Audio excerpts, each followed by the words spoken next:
Fatima could never say no to food. She knew she had a problem. She just didn't know how to stop it. Food controlled her in a way she could never explain.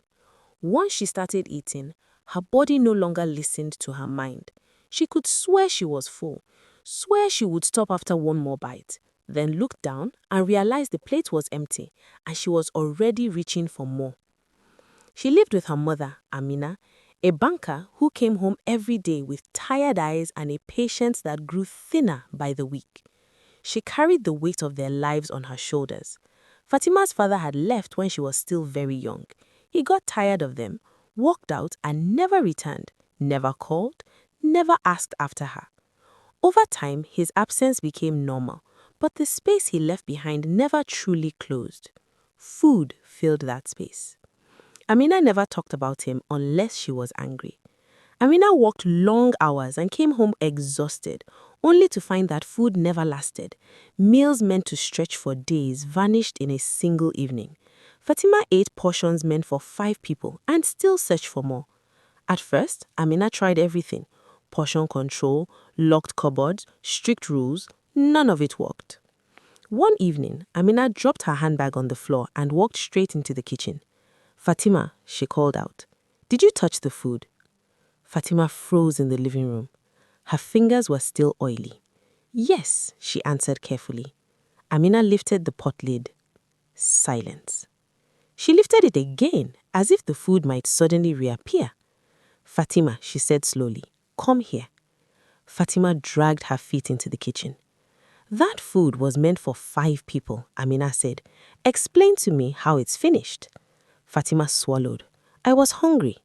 Amina laughed, but there was no humor in it. "Hungry or desperate?" "I didn't plan to finish it." "But you did." Fatima nodded.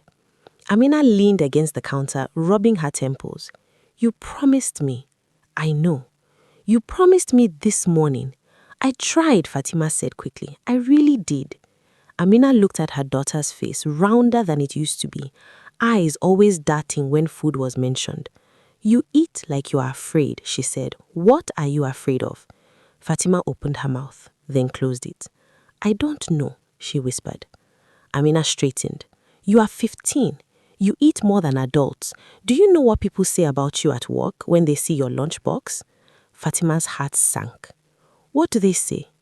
"They ask if I feed a whole family with it." Fatima looked away. "And do you know what hurts the most?" Amina continued. "I don't even argue anymore. I'm just tired." That word, tired, felt heavier than shouting. Amina loved Fatima more than she loved herself. That was the simple truth that guided every decision she made. She provided everything Fatima needed. Amina made sure Fatima never lacked school materials, clean clothes, or basic comfort. She worked extra hours when she could. She denied herself small pleasures so Fatima wouldn't feel the absence of a father too deeply. If love could be measured by effort, Amina's love was overwhelming. She sent Fatima to one of the best schools in town. It wasn't cheap and it wasn't easy, but Amina believed environment mattered. She wanted Fatima surrounded by opportunity, not pity. The school was competitive, structured, and demanding. It attracted children from families with influence and money, children who were confident and outspoken. Amina worried at first that Fatima would struggle to fit in. She worried about her size. She worried about her quiet nature. She worried about bullies. Those worries turned out to be unnecessary. Nobody bullied Fatima. Not because she was feared, not because she was protected, but because she was kind in a way that made cruelty and bullying feel uncomfortable. Fatima was kind in a way that disarmed people. She shared notes freely, helped classmates understand lessons. She had a presence that softened people. She listened more than she spoke. She remembered names, birthdays, and small personal details. She helped classmates without keeping score. When someone struggled, Fatima noticed. When someone succeeded, she celebrated them genuinely. Her kindness was not forced. It was instinctive. Teachers trusted her. Students respected her. Even those who might have mocked her found themselves unable to. There was something gentle about her presence. She smiled easily. She listened. She remembered small details about people and checked on them when they were quiet or absent. Kindness followed her naturally, as if it was the one thing she had complete control over. Teachers trusted her with responsibilities. Group leaders wanted her on their teams. Classmates gravitated toward her without fully understanding why. Academically, she was exceptional. Fatima was the most brilliant girl in her class. She understood concepts faster than most, asked thoughtful questions, and completed assignments with precision. Teachers often used her work as examples. Her name appeared at the top of lists so often it became expected. At home, Amina kept her report cards carefully, smoothing the pages with pride every time she looked at them. Fatima's intelligence was proof that something was going right, proof that her daughter was not defined by her struggles. For a while, everything felt balanced. School gave Fatima purpose, home gave her security, food gave her comfort. There was only one problem she had in school. His name was Femi. Femi was the kind of boy people noticed without trying. He didn't need to speak loudly or draw attention to himself. His presence alone was enough. He was good-looking in a way that felt effortless. Clean smile, confident posture, easy charm. Girls watched him when he walked past. Teachers spoke his name with approval. Even boys who pretended not to care measured themselves against him. Femi came from a rich family. It showed in the way he dressed, the phone he used, the confidence with which he moved through spaces as if he belonged everywhere. He never rushed, never looked unsure. He carried himself like someone who had always been certain of his place in the world. He was intelligent too. Not just book smart, but quick-minded. He answered questions easily, laughed at the right moments, and completed assignments with precision. Teachers admired him. Students admired him. Attention followed him naturally. Every girl in school liked Femi. Some liked him quietly, watching from a distance. Others were bold, laughing loudly around him, finding excuses to sit close, to touch his arm, to catch his eye. He accepted the attention casually, never overwhelmed, never rude. Fatima noticed all of it. She noticed him before she wanted to. At first, it was harmless, just awareness, just curiosity. She told herself it meant nothing, but over time, that awareness grew into something heavier, something that followed her through the day. She noticed how his voice sounded when he answered questions. She noticed how people leaned toward him when he spoke. She noticed how slim girls laughed the loudest around him, how easily they fit into his space. And she noticed something else too. Femi never noticed her. Not once. Fatima sat in the same classroom, walked the same hallways, attended the same assemblies. She raised her hand in class, gave brilliant answers, helped classmates understand difficult topics. Teachers praised her openly. Femi never looked her way. At first, Fatima made excuses for him. She told herself he was just distracted, that he noticed her academically but not personally, that one day he would look up and see her properly. But days passed, weeks passed, nothing changed. Femi noticed slim girls, girls who fit easily into the image people expected, girls whose bodies matched the kind of attention he seemed comfortable giving. Fatima watched from the edges. She told herself she didn't mind. She told herself it didn't matter. She told herself she was different, that she had her intelligence, her kindness, her future. But her chest tightened every time she saw him smile at someone else. She began to compare herself without meaning to. Her body felt heavier. Her clothes felt tighter. Her reflection became something she avoided instead of accepted. The same body that had once felt invisible now felt like a barrier. At school, she was still admired. People still respected her. But admiration wasn't what she wanted anymore. She wanted to be seen the way Femi saw other girls. The sadness crept in quietly. But food had always been reliable. It never rejected her. It never looked past her. It filled the emptiness quickly, efficiently, without judgment. When Fatima felt ignored, she ate. When she felt invisible, she ate. When she felt unwanted, she ate. Ha ha! But the ache always returned. At night, she replayed moments in her mind. Femi laughing with other girls, Femi leaning closer to someone else, Femi walking past her desk without a glance. She wondered what it would feel like to be noticed by him. Not academically, not politely, but truly noticed. The thought embarrassed her. She had never been the kind of girl who chased attention. She prided herself on her dignity, her intelligence, her restraint. But feelings didn't respect pride. They grew anyway.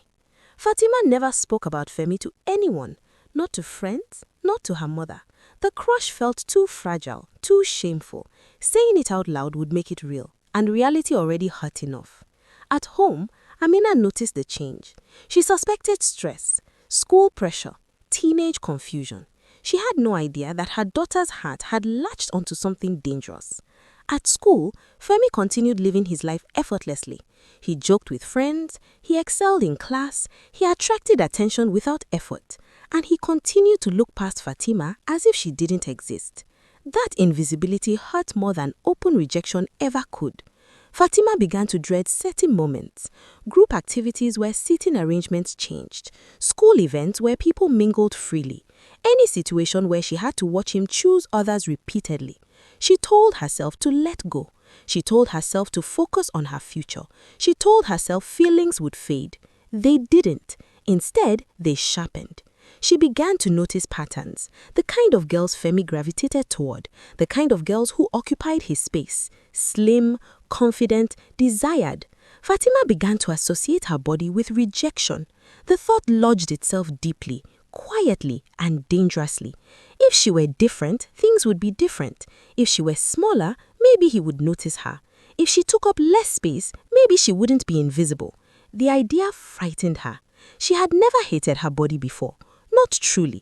She had struggled with it, yes, felt burdened by it, but hatred was new.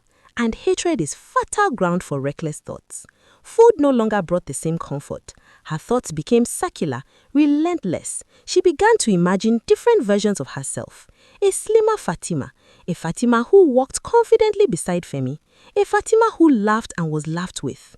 Those versions felt unreal and yet painfully close. One afternoon, Fatima stood alone in the bathroom, staring at her reflection longer than usual. She examined herself critically, noting every curve, every softness. Her expression hardened, not with anger, but with determination she didn't recognize. And right there, a thought crossed her mind. The idea came from what Fatima watched in movies. Clips. Stories of women who looked like her. Women who were ignored, unhappy, unseen. In those stories, everything changed the moment they went under the knife. Pain came first, recovery followed, then slim bodies, bright smiles, and sudden attention. The thought settled quietly but firmly. She decided she was going to do it. When she told her mother, she did not shout or cry. She spoke calmly because she had already made peace with the decision. She explained it like a solution, not a wish. Amina refused immediately. Not because she didn't understand Fatima's pain, but because she actually did. Fatima was too young. Her body was still growing.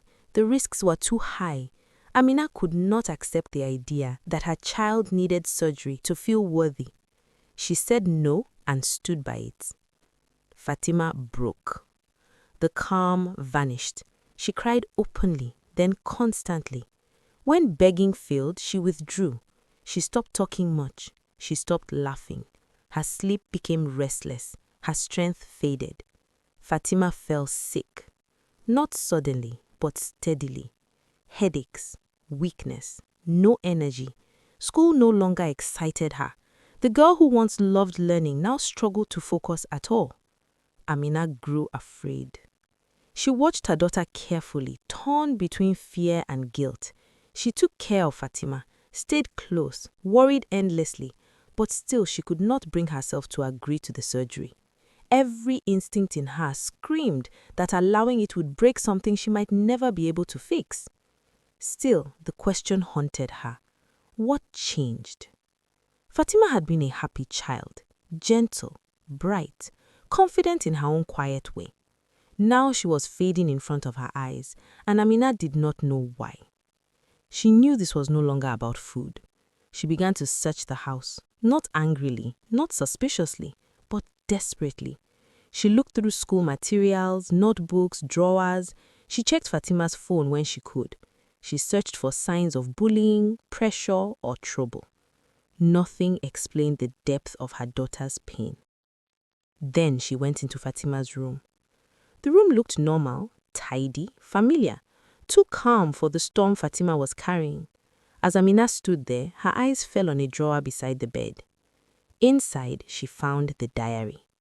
She hesitated only briefly before opening it. What she read shattered her. Page after page revealed thoughts Fatima never spoke aloud, feelings she hid behind smiles, doubts that grew heavier with time. Then Amina saw the name, Femi. It appeared again and again. She read about longing, about watching from a distance, about feeling invisible, about believing her body was the reason she was overlooked, about comparing herself to others and finding herself lacking every time. Amina finally understood. This was not about surgery. This was about a child who believed she had to change herself to be worthy of love. Amina sat down slowly, tears filling her eyes. Her heart ached, not with anger, but sorrow. She had been fighting the symptoms while the real wound deepened quietly. She closed the diary and held it against her chest. Then she prayed. Not for miracles, not for control. She prayed for wisdom.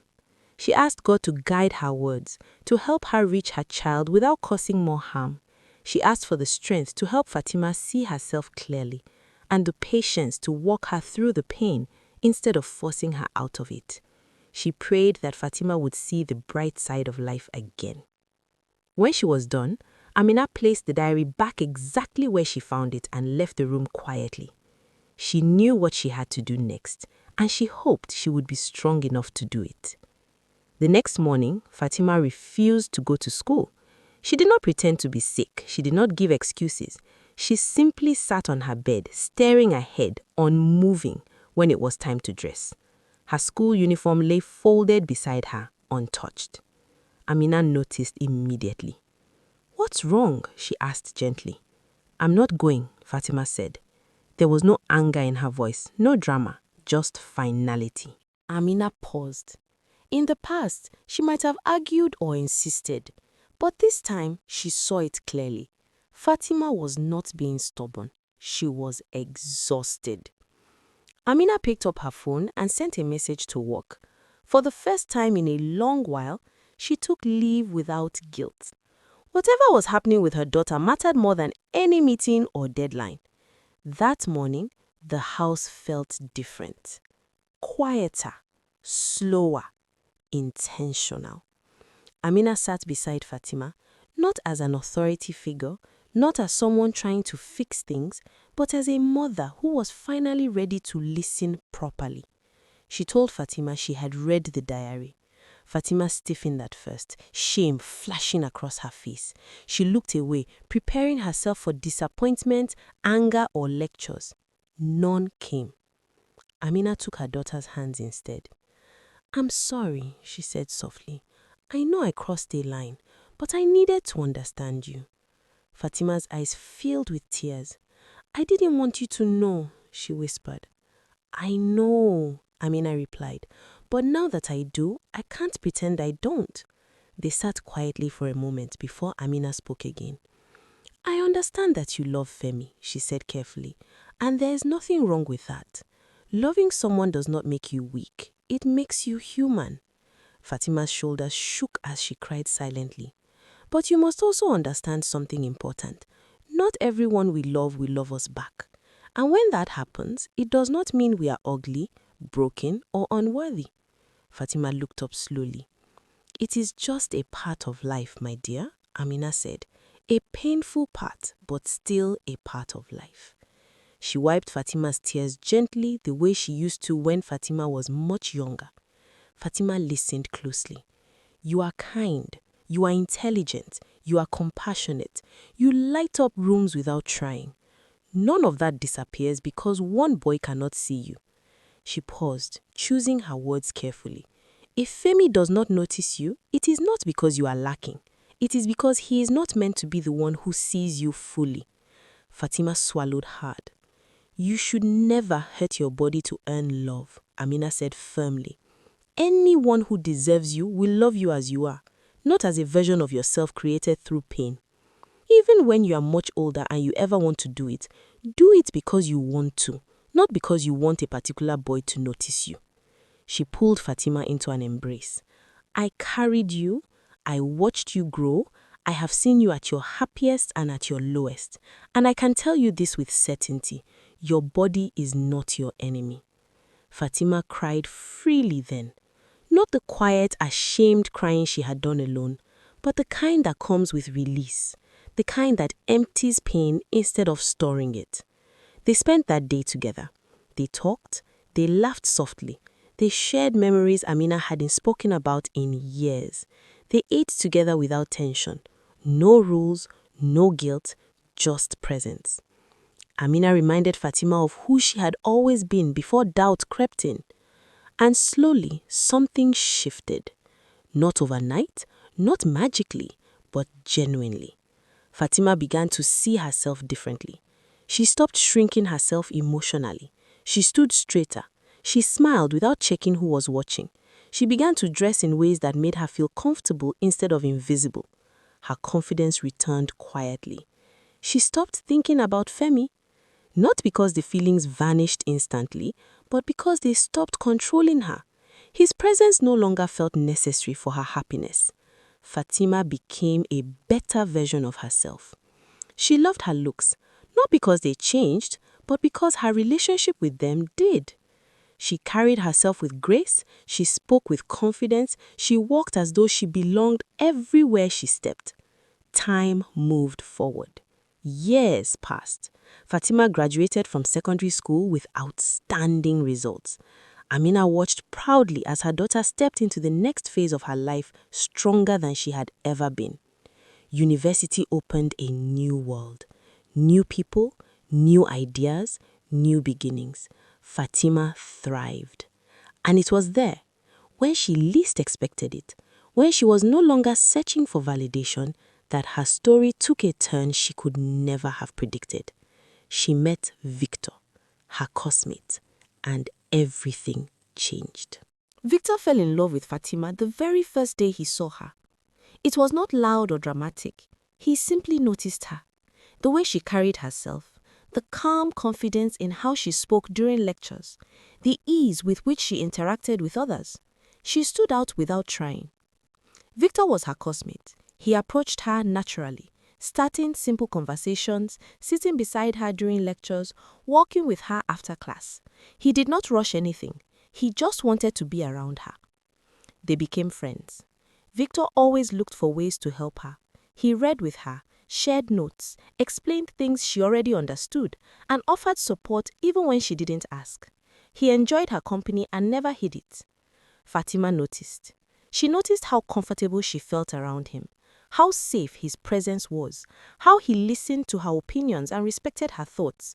He admired her intelligence and her character before anything else. Gradually, her feelings changed. She loved how he loved her, gently, patiently, without pressure.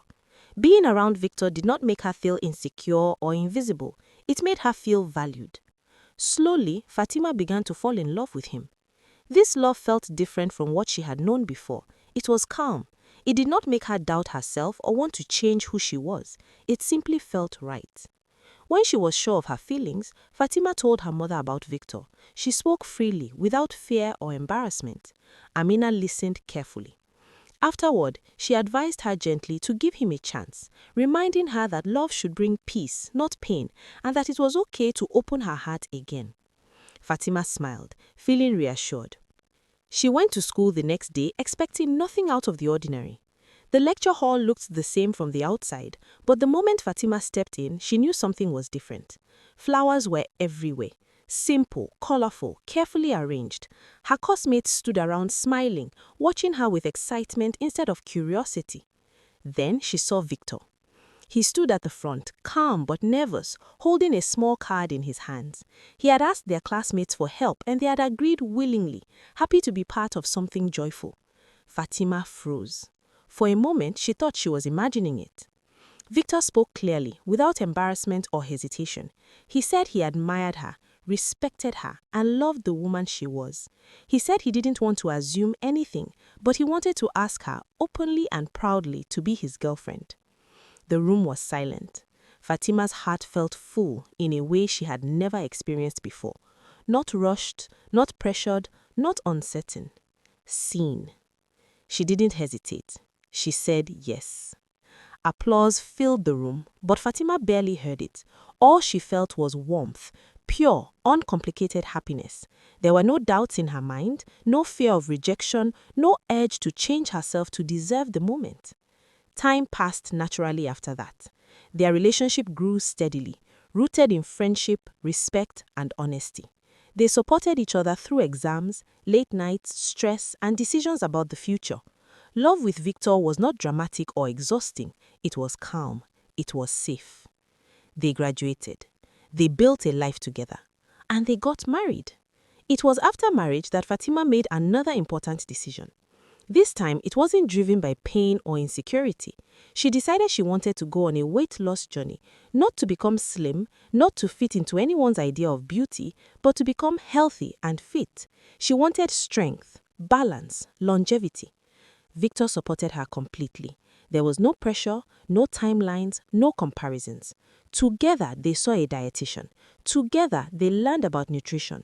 Together, they made small, realistic changes.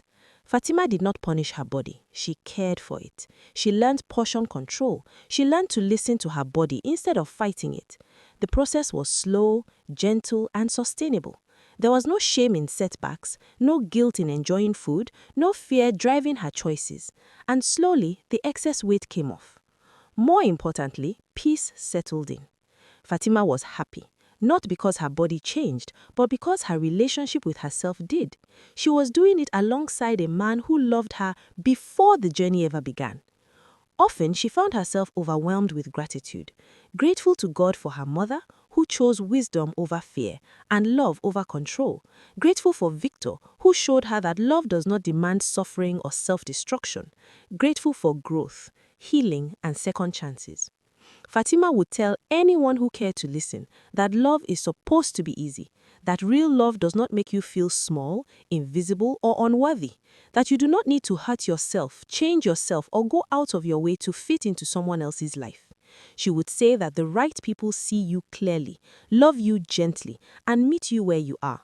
And most importantly, she would say this: before anyone else chooses you, you must choose yourself, because the love that lasts always begins there.